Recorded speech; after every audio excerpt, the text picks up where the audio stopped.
Thursday. We're still in June. We're still driving. Kasha was just dropped off at the, oh, you know what, I'm gonna turn down the air conditioning, because I've noticed in the last video I actually listened to part of it. It's like going through the wind tunnel, so I'll try to do better. And today we have a beautiful big hair day. This is what happens when you just get out of the house with wet hair in Arizona and it dries on its own. So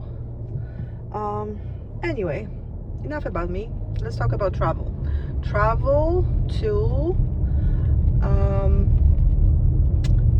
where? To Colorado, right? And then I'm going to talk about travel in general, how I do it, what I've learned over the years.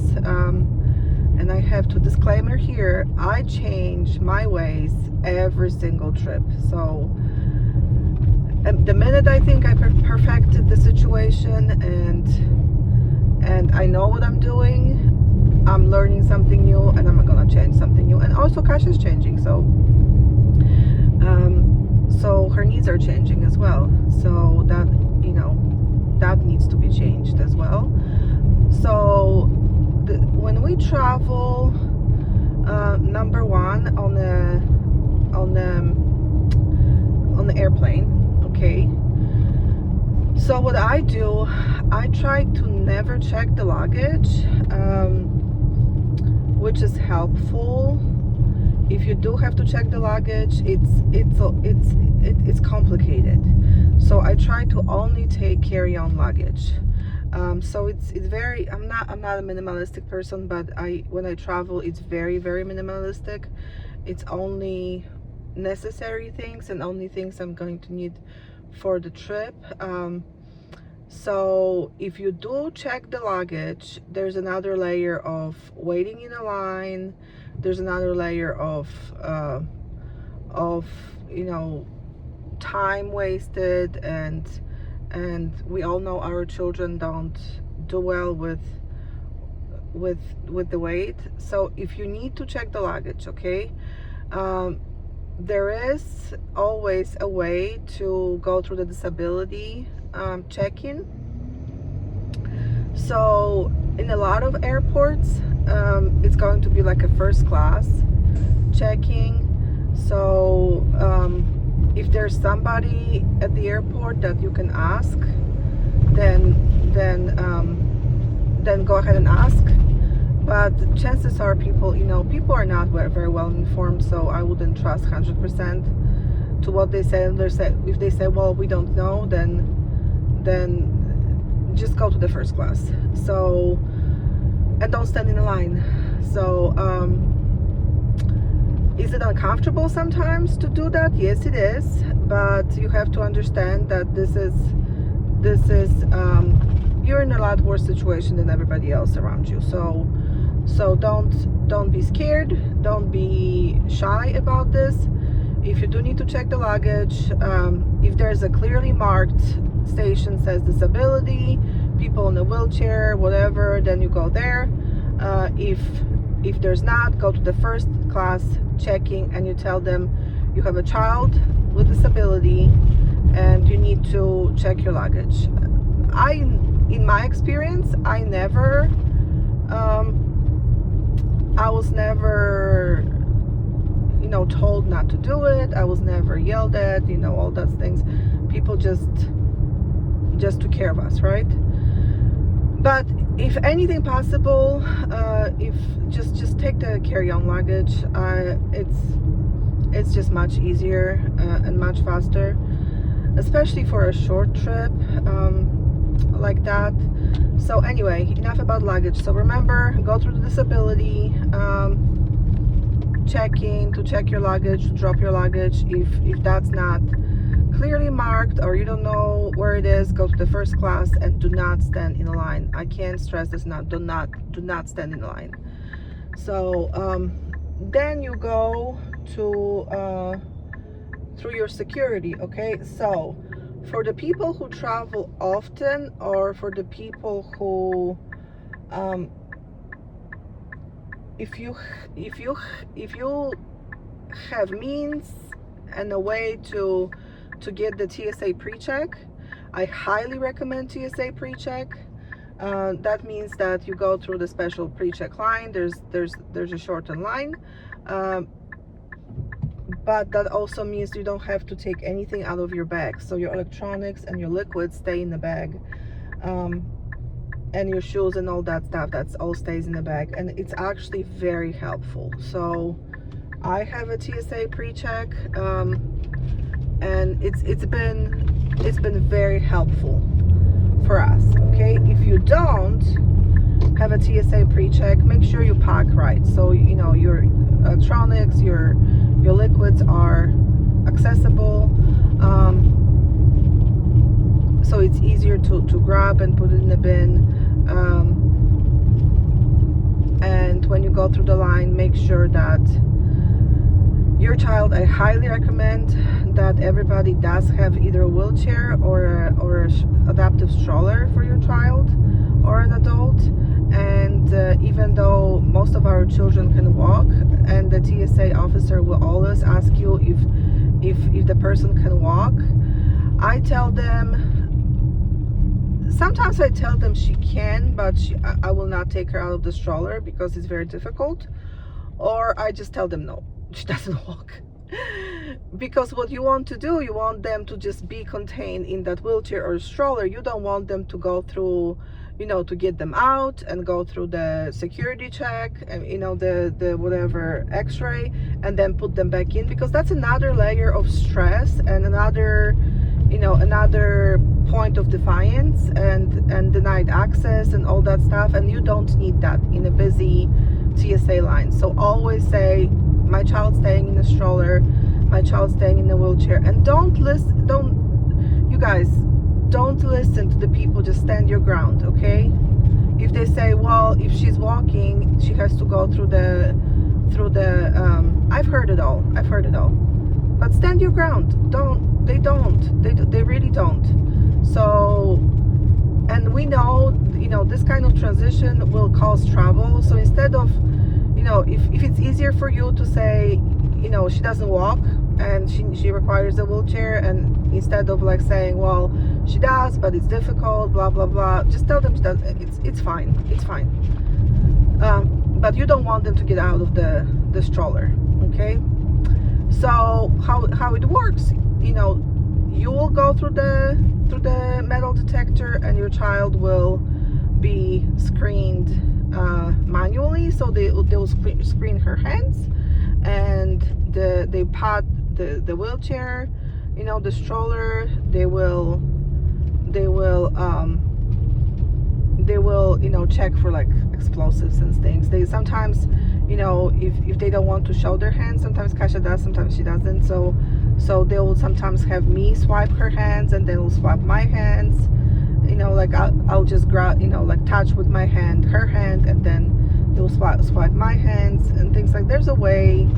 It's 99% of the time this is fine, you know. But if in a case that you run into somebody who's going to give you some trouble, then just stand your ground, you guys. Just stand your ground. That's all I'm saying.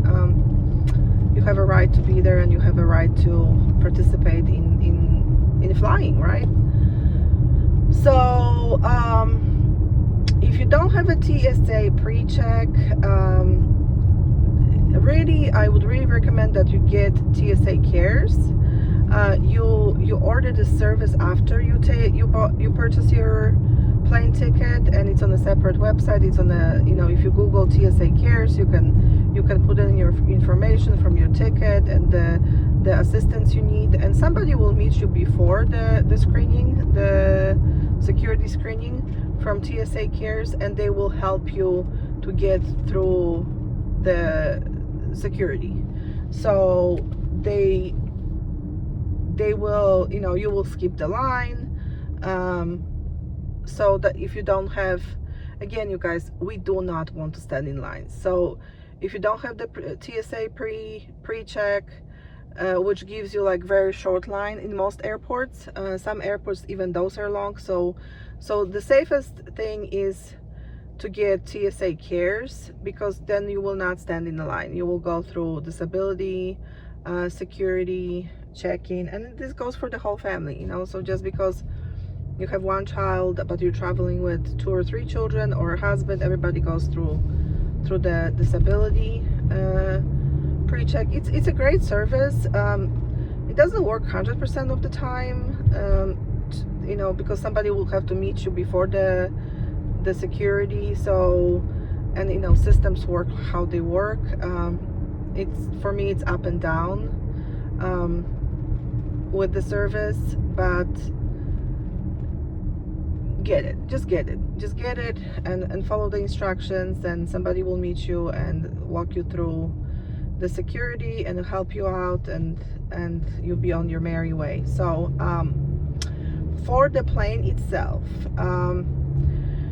I highly recommend you discuss this with your doctor, but I highly recommend at some age, you know, and it's up to you, and it's up to your child what age that would be. But my Kasia is very hyperactive, and she does have anxiety and, you know, ADHD and all that stuff. And so for her, I started giving her medication before the flight. I want to say half an hour before the flight. I think when she turned maybe six, I give her clonazepam, which is helpful also with seizures. So if you worry about seizures on the plane, which is not a thing, you guys, it's not a thing. So your kids can fly. Just make sure you have your rescue medication just in case. I've never used a rescue medication, but I have rescue medication because if I'm on the plane for 12 or 13 hours, I want to make sure that I have everything handy. But if it's a short flight, you don't need to worry about a lot of things, but rescue medication is a good idea anyway. But kids usually don't have seizures while flying, so I mean extra seizures. So, but it also helps with that. There's different medications you can give. That's what we do currently, and it does help a lot through the transition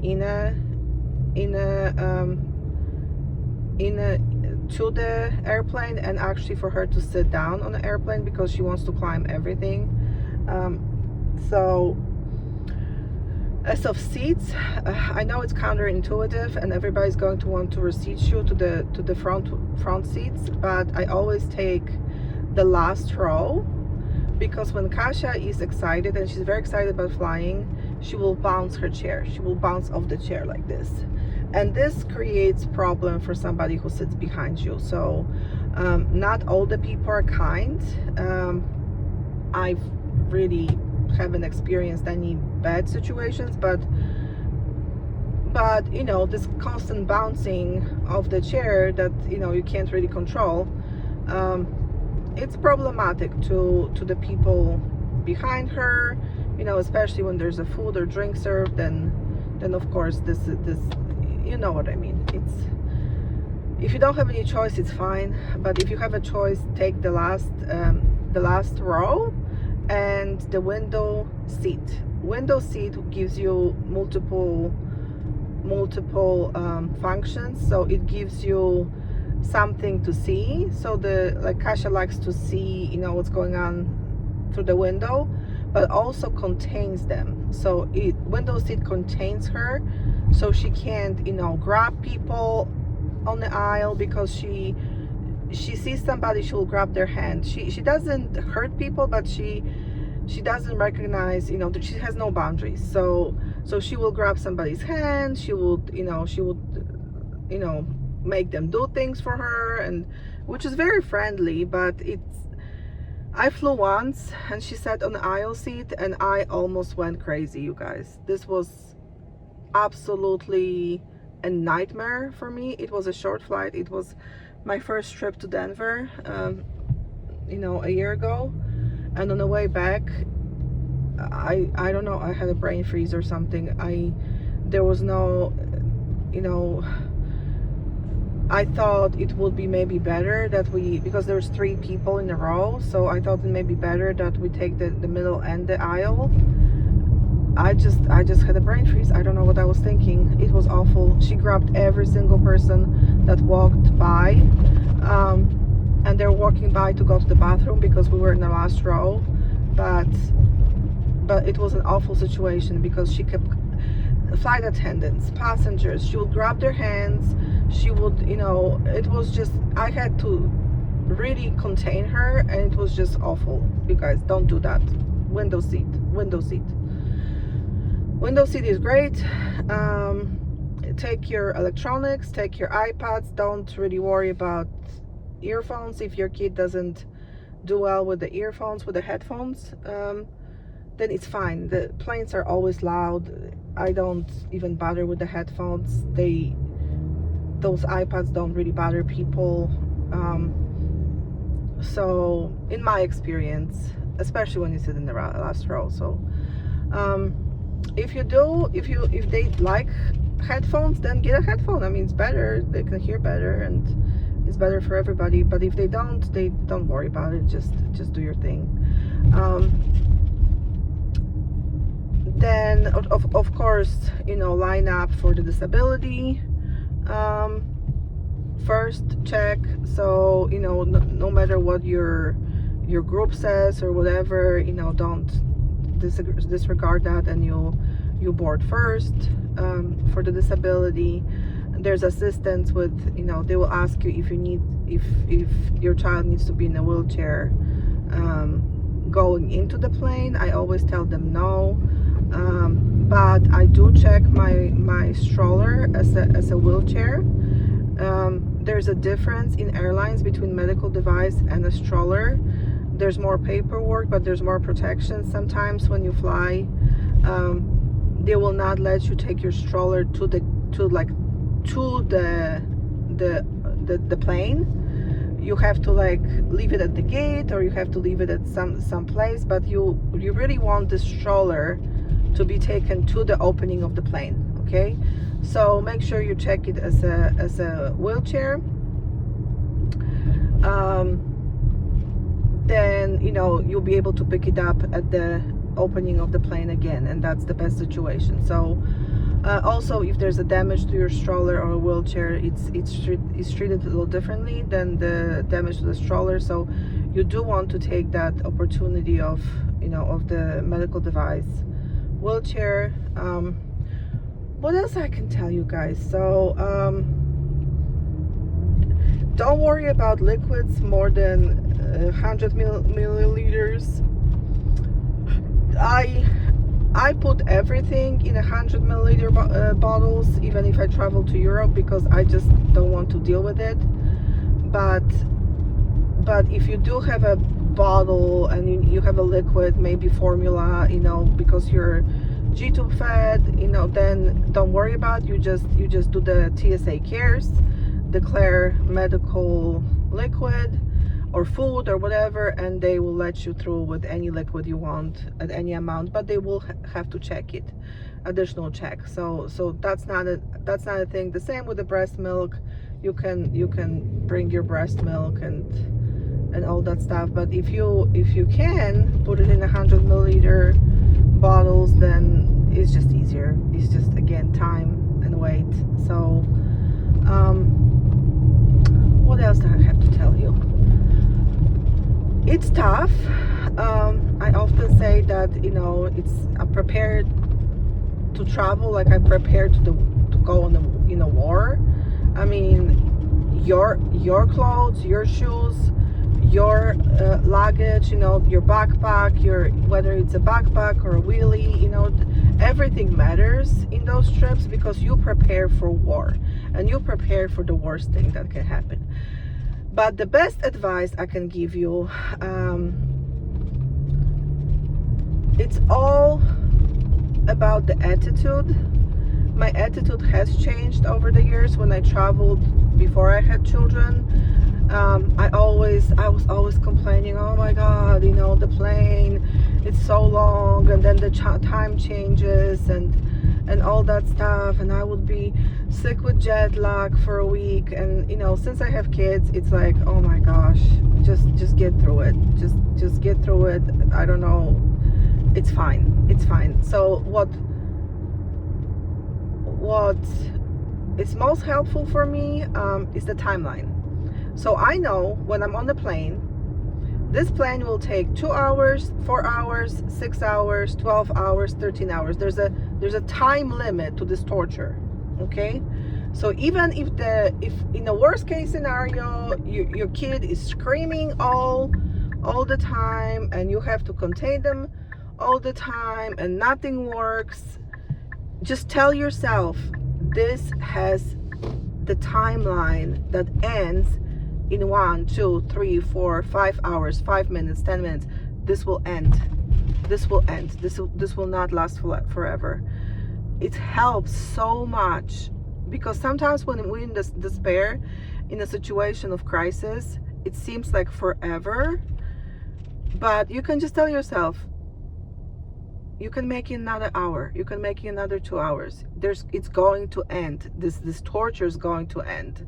So if fear's stopping you from traveling with your kid, you know, to important things, but also for leisure, you know, we don't travel for leisure with syngapians, because, you know, vacation is more difficult than actually anything else, because you don't have any supports, like if you just decided to take a beach vacation, right, and you don't have your caregivers or school or anything.